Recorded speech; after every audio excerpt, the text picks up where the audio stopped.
좀 전에 이제 장르의 광고도 있었지만 사람이 한번 이 땅 가운데 육신으로 와서 다시금 육신이 떠나 죽음 가운데 나아가는 것은 피할 수 없는 이치고 또 섭리입니다. 하지만 이 죽음이 우리 가운데 너무나도 당연한 것을 우리가 알고 있음에도 불구하고, 그러므로 말미암아 사랑하는 나의 가족을, 그리고 나의 사랑하는 형제를, 이웃을 떠나보내야 되는 슬픔은 우리에게 너무나도 고통스럽게 다가옵니다.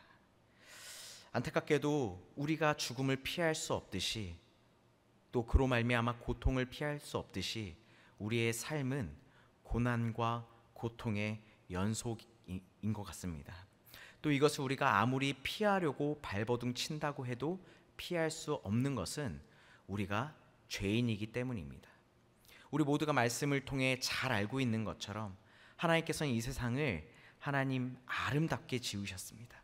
그 가운데는 슬픔도 없었고 죄악도 없었고 정말 온전히 하나님과 기쁨으로 동행하는 삶만이 있었습니다.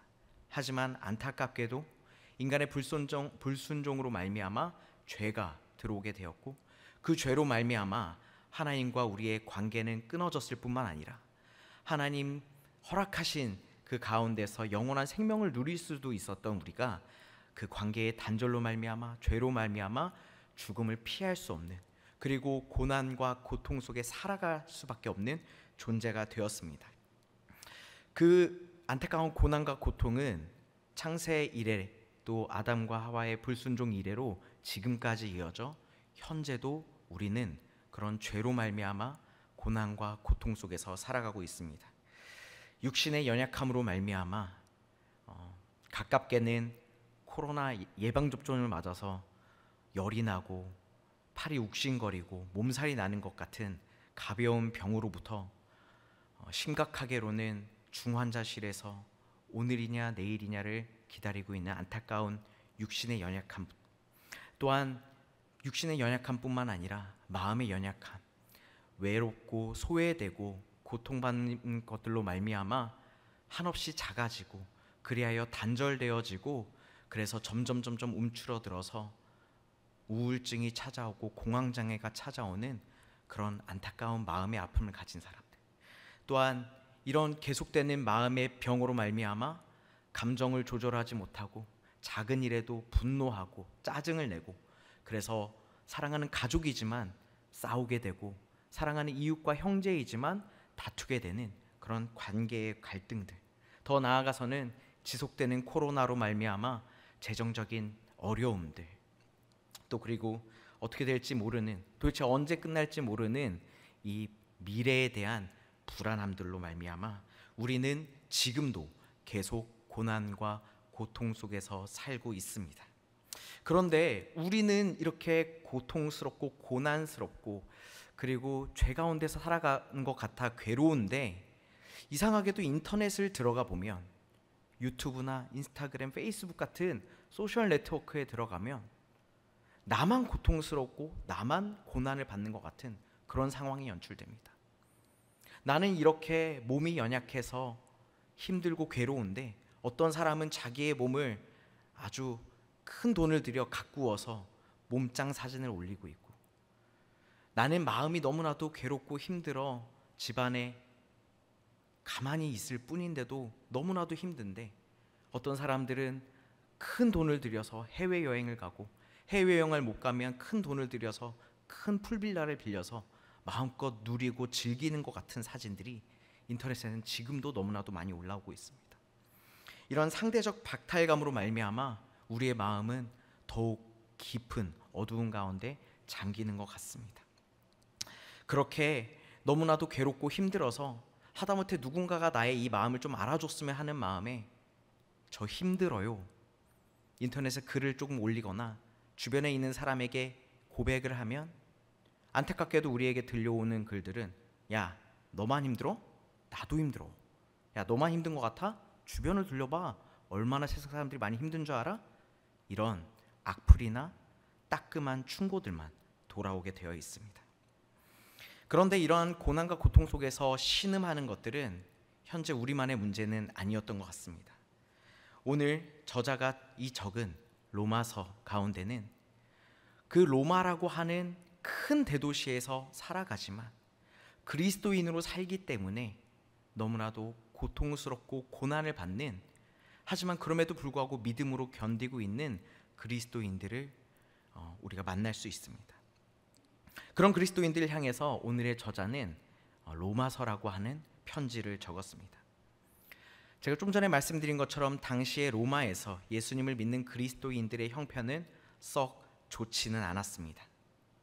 로마 제국, 그 대로마 제국이 다스리는 한 팔레스타인 변방의 작은 나라, 작은 속국에 그 민족들이 섬기는, 하다못해 이름도 알 수 없는, 하다못해 저 믿는 자들도 그 이름을 제대로 부르지 못해서 아도나이라고 하는 그런 작은 그런 신을 믿는 자들, 그들은 그 대도시의 로마에 있었지만, 그리고 그 대도시에 분명히 이름 모르는 신을 아는 사람이 있었지만, 그 예수님을 믿는 사람들은 아주 힘이 있거나 돈이 많거나 유력한 자들이 아니라 방금 전에 제가 말씀드린 것처럼 고난과 고통 가운데서 가난과 싸우고 있고 내일의 삶을 보장할 수 없는 연약하고 핍박받는 자들이었다라고 하는 겁니다. 그런데 그들 또한 로마라고 하는 대도시에서 살기 때문에 수많은 찬란한 문명과 문화 가운데 더더군다나 자신의 삶을 비관하며 살아갔을 수도 있습니다. 그런 로마 그 도시에 예수님을 믿고 믿으면서 살아가고자 결단하고 있는 그리스도인들에게 자기는 두 개의 시민권을 가졌다라고 주장하는, 한 개는 로마의 시민권이고 한 개는 하늘의 시민권을 가졌다라고 주장하는 바울이 편지를 쓰고 있는 겁니다. 이 편지에는 뭐라고 적혀 있냐면, 나 자신도 선을 따르고 싶지만 내 안에 여전히 죄가, 너무나도 이 악한 죄들이 나를 정말 하나님으로부터 멀어지게 하고 그 죄를 사랑하고 싶은 마음이 있는 나도 연약한 자다라는 고백이 담겨 있습니다.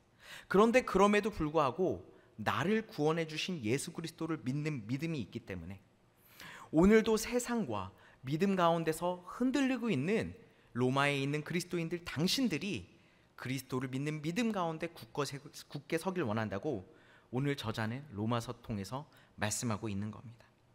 그리고 그 죄의 문제를 해결하고 부활하셔서 영원한 생명이 되신 그 그리스도를 오늘도 담대히 전하고 있습니다.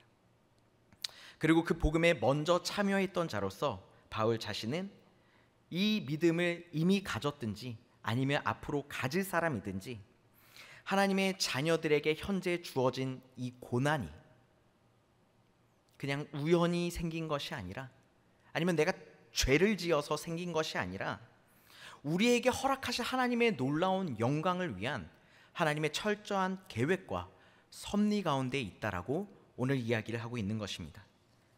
오늘 본문 18절에서 21절까지의 말씀을 제가 읽어드리겠습니다. 생각하건대 현재의 고난은 장차 우리에게 나타날 영광과 비교할 수 없도다.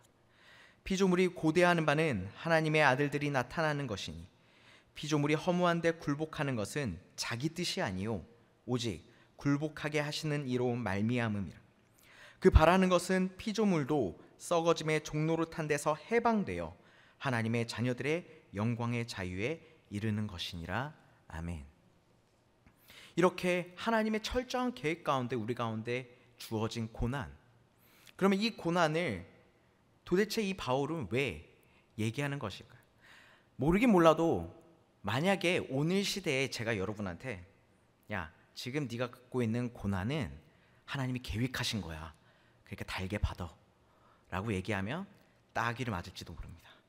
네, 적어도 따기는 안 맞는다 하더라도 악플이 달리거나 네가 도대체 인생에 대해서 뭘 알고 내가 겪는 고난에 대해서 뭘 안다고 짓거리는 거야 라고 욕을 먹을 수 있습니다. 그런데 그럼에도 불구하고 바울이 이렇게나 담대하게 얘기할 수 있는 이유는 그는 이미 하나님의 그 놀라운 역사하심, 그 고난 가운데서도 하나님의 그 계획 가운데 더 큰 은혜가, 더 큰 하나님의 영광이 주어질 것을 이는 이미 알고 경험했기 때문에, 또한 이뿐만 아니라 그 피조물로서 그가 겪어야 되는 고난을 지금 로마의 그리스도인들보다 더 심하게 겪었었기 때문입니다. 여러분이 잘 아시는 것처럼 바울은 어떤 사람이었나요? 바울은 원래 유대인 가운데서도 아주 유력한 가문의 출신이었습니다. 뿐만 아니라 아주 훌륭한 학자 가말리엘이라고 하는 선생님으로부터 수학하였고, 뿐만 아니라 지금으로 치면 종교 공무원 정도가 되어서 정말 예수 그리스도를 믿는다라고 하는 유대교에 반대하는 이 이단들을 믿는다고 하면 그들을 잡고 그것들에 대해서 철저히 지원을 받는 사람으로서 부와 명예와 성공이 보장된 사람이었습니다. 그런데 그가 예수 그리스도를 만났을 때 그가 어떻게 변화되었나요? 예수 그리스도를 만났기 때문에 그가 이전에 가지고 있던 모든 것들을 배설물로 여기고 버리게 되었습니다. 근데 그가 가지고 있던 모든 유력한 가문 출신 가말리엘 스라의 아주 유력한 아주 똑똑한 사람이었던 것, 그리고 모든 유대교의 지지를 받는 그런 종교 공무원이었던 것들을 버리게 되자 사람들이, 세상이 그를 대하는 것이 완전 달라졌습니다. 그는 성에 들어가서 복음을 전할 때 쫓겨날 것을 두려워해야 됐고, 사람들로부터 매를 맞는 것을 두려워해야 됐고, 도망쳐야 되는 사람이었습니다. 하다못해 그가 복음을 전하기 위해 배를 타면 그것들이 파선하였다라고 이야기하고 있습니다. 이전에는 너무나도 창창하게 살아갔던 정말 탄탄대로처럼 여겨졌던 그의 인생길이 그때부터 무너지고 고난과 고통과 시련으로 가득 차게 되었다라고 하는 겁니다. 이런 삶을 살아본 바울이었기 때문에 지금 현재 로마에서 그리스도를 믿고 있는 자들의 고통을 공감할 수 있었습니다. 그리고 그가 하지만 이런 고통을 당하는 가운데에서도 이미 예수님을 만나서 받은 그 사랑, 그 은혜의 맛을 보았기 때문에 여러분도 이 고난 가운데서 예수 그리스도를 믿는 믿음으로 하나님의 영광을 바라봤으면 좋겠다라고 담대하게 선포할 수 있었다라고 하는 것입니다. 오늘 본문 말씀 26절 27절은 이렇게 고백합니다. 이와 같이 성령도 우리의 연약함을 도우시나니 우리는 마땅히 기도할 바를 알지 못하나 오직 성령이 말할 수 없는 탄식으로 우리를 위하여 친히 간구하시느니라. 마음을 살피시는 이가 성령의 생각을 아시나니 이는 성령이 하나님의 뜻대로 성도를 위하여 간구하심이니라. 바울이 그렇게 훌륭한 가문 사람이었기 때문에, 그렇게 똑똑한 사람이었기 때문에, 그가 로마의 시민권을 가진 사람이었기 때문에 이 고난을 견딜 수 있었을까요? 그렇지 않다라고 하는 겁니다. 오늘 우리가 읽은 이 본문에서 나온 것처럼 바울 스스로도 자신의 인간적인 죄인된 연약한 몸과 마음과 생각으로는 이것들을 감당할 수 없었지만 어떻게 이것들을 감당할 수 있었습니까? 바로 지금도 우리를 위해서, 2000년 전 로마 그리스도인들을 위해 바울을 위해서 탄식하며 간구했던 그 성령 때문에 이 모든 것을 넉넉히 감당할 수 있었다라고 하는 겁니다. 마땅히 기도할 바를 알지도 못하고 기도할 힘도 없는 이들을 위해 누가 기도하신다라고 하는 겁니까? 성령님께서, 예수님께서 하나님에게 간구하신, 그래서 우리 가운데 지금도 살아계신 그 성령님께서 지금도 우리를 위하여 말할 수 없는 탄식으로 기도한다라고 하는 것입니다. 저희가 이제 여름 사역을 마치고 이제 하반기 다음 세대 사역들을 위하여 신방을 강조하고 있고, 특별히 코로나 단계가 이제 올라갔다가 내려갔다, 또 태풍이 오고 가는 이런 상황 가운데 예배에 참여하지 못하고 있는 가정과 우리 아이들을 위해서 저희가 계속 연락을 하고 있습니다. 그런데 우리 아이들에게 제가 가서 이제 기도 제목을 물어보면 열의 한 7은 이렇게 얘기합니다. 모르겠어요. 없어요. 그냥 다 괜찮아요. 괜찮은 게 괜찮은 게 아니죠. 도대체 뭐라고 기도해야 할지 몰라서 기도 제목이 뭐니라고 물어봤을 때 해본 적이 없는데 자신이 무엇을 위해 기도해야 될지도 모르는 상태이죠. 신기하게도 그 열의 나머지 셋, 그 중에 한 2 정도는 그래도 이렇게 얘기합니다. 공부를 좀 잘했으면 좋겠어요. 친구들이랑 코로나가 빨리 끝나서 잘 놀았으면 좋겠어요. 시험을 앞두고 있는데 시험 성적이 잘 나왔으면 좋겠습니다. 그래도 자신의 현 상황이 어떤지를 정확하게 인식하고 뭔가 하나님께 구하는 바가 있는 친구들이죠. 마지막으로 열에 정말 딱 1명 있을까 말까한 이런 친구들도 있습니다. 제가 주님과 동행할 수 있도록 기도해 주세요. 정말 이렇게 아름답게 기도를 이야기하는 사람들도 있지만, 친구들도 있지만, 아직도 내가 어떻게 도대체 기도해야 될지도 모르는, 비단 우리 아이들뿐만 아니라 우리 가운데도 그런 상태가 있다라고 하는 겁니다. 물론 내가 무엇을 기도해야 되는지는 알지만, 근데 현재 내 몸이 너무 아파서, 내 마음이 너무 상해서 내가 도저히 하나님께 나올 수 있는 환경이 아니라 기도할 수 없습니다 라고 얘기하는 사람들도 너무나도 많이 있다라고 하는 겁니다. 하지만 그런 이들에게 오늘 바울은 이야기하는 겁니다.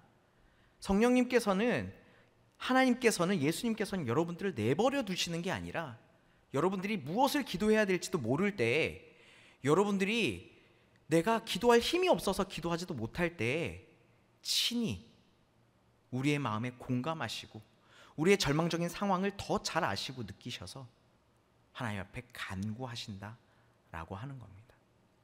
그렇게 성령은 지금도 우리의 상황을 누구보다도 잘 아시고 우리의 마음을 잘 아시고 우리의 엎드러져 있는, 무너져 있는 신앙과 영혼을 알고 계신다라고 하는 겁니다.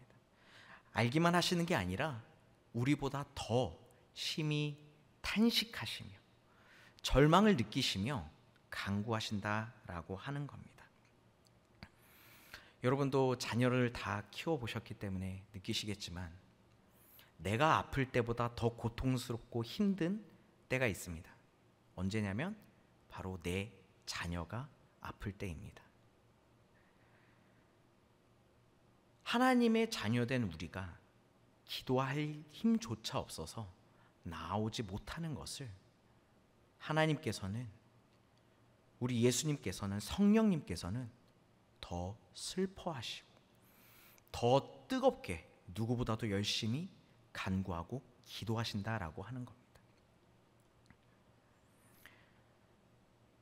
이런 성령의 탄식 가운데 나와 그 은혜를 경험하는 성도들에게 주어지는 놀라운 은혜가 있습니다.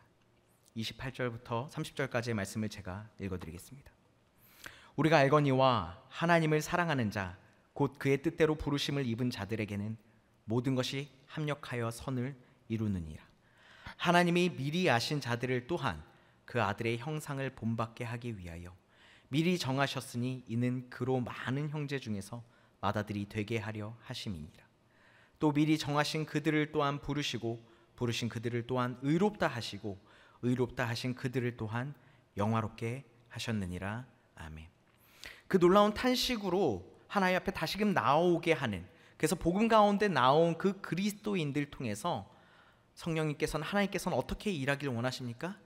이제는 여러분들이, 그 회복된 영혼들이 그 성령의 탄식을 가지고 기도함으로써 우리 중보자 되신 예수 그리스도의 본을 따라 그를 따라가며 나처럼 고난과 고통 가운데 눈물 짓던 사람들을 위해, 나의 가족들을 위해, 나의 이웃들을 위해, 성도들을 위해, 아직도 주님 앞에 나오지 못한 자녀들을 위해 기도하게 하신다는 겁니다.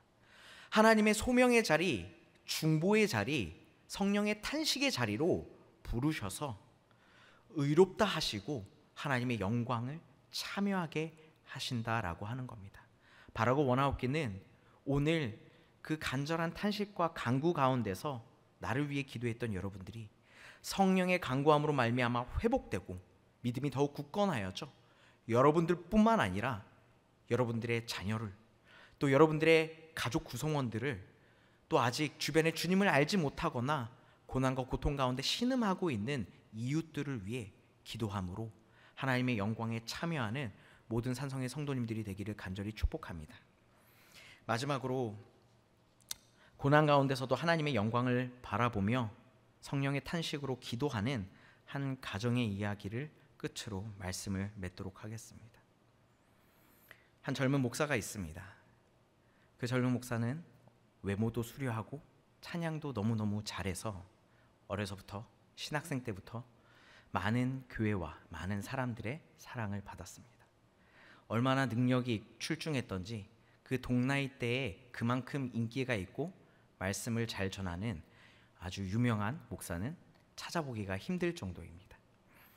대학의 교목으로 가서 오랜 세월 동안 청년들을 위해 힘썼고 수많은 교회에서 러브콜을 해서 지금도 수도권의 굉장히 큰 교회에서 부목사로 섬기고 있습니다. 뿐만 아니라 굉장히 아름다운 아내와 결혼을 했고 그 슬하에 2명의 잘생긴 아들들을 낳았습니다. 남들이 언뜻 보기에는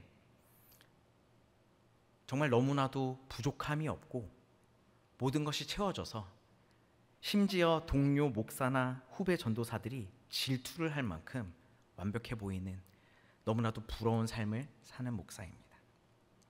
그런데 그에게 엄청난 고난이 찾아왔습니다. 사랑하는 큰 아들이 급성 혈액암에 걸려서 투병을 하게 되었습니다. 그마저도 굉장히 어려운 시술이고 고위험군에 속하는 바라 더 이상 기도할 때가 본인의 기도만으로도 너무 부족해서 사람들에게 기도를 요청하기 시작했습니다. 수많은 사람들이 함께 기도하고 있고 현재 그 아이의 병은 너무나도 위험한 상황이지만 조금씩 이겨내고 있다라고 합니다. 7살밖에 안 된 그 큰아들은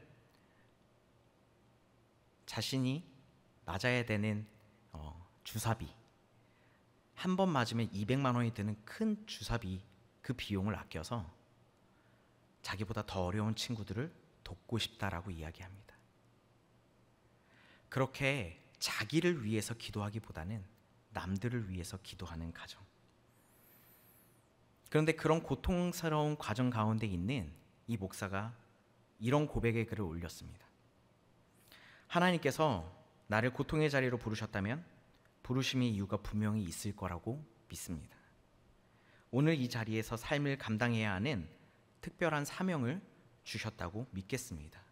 그리고 그 믿음으로 승리하겠습니다. 응원해 주시고 기도해 주시고 사랑의 마음을 전해 주신 모든 분께 감사합니다. 세상이 줄 수 없는 하늘의 평안을 누리시는 행복한 오늘 하루 그리고 매일의 삶이 되시는 여러분이 되기를 축복합니다. 감사합니다.